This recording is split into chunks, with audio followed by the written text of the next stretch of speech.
26 сөз. Біздің қазақтың қосқан аты алдында келсе, түсірген балуаны жықса, салған құс алса, қосқан иті өзгеден озып барып ұстаса, есі шығып бір қуанады.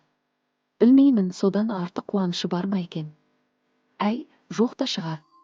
Осы қуаныш бәрі де қазақ қарындастың ортасында бір хайуанның өнерінің артылғанына, я бір бөтен адамның шыққанына мақтанарлық не орны бар?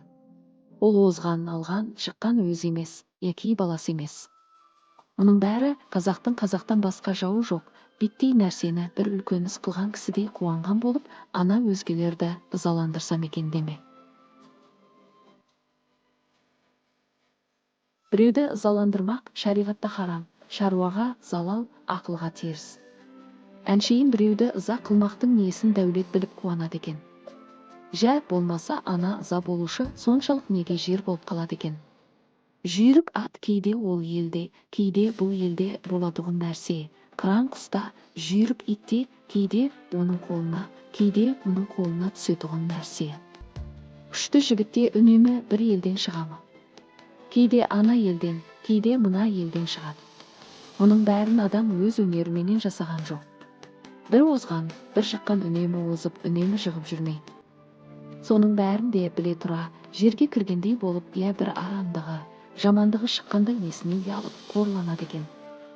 Енді осылардан білсеңіз болады, надан ел қуанбас нәрсеге қуанады, және қуанғанда не айтып, не қойғанын, не қылғанын өзі біліп, есі шығып, бір түрлі басқа кез болып келеді.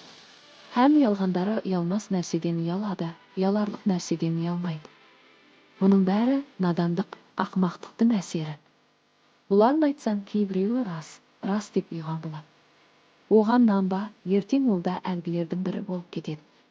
Көңілі, көзі жетіп тұрса да, хайуан секілді әуелгі әдетінен бойын тоқтата алмайды. Бір тиянақсыздыққа түсіп кетеді. Ешкім тоқтатып, тоқтырып болмайды.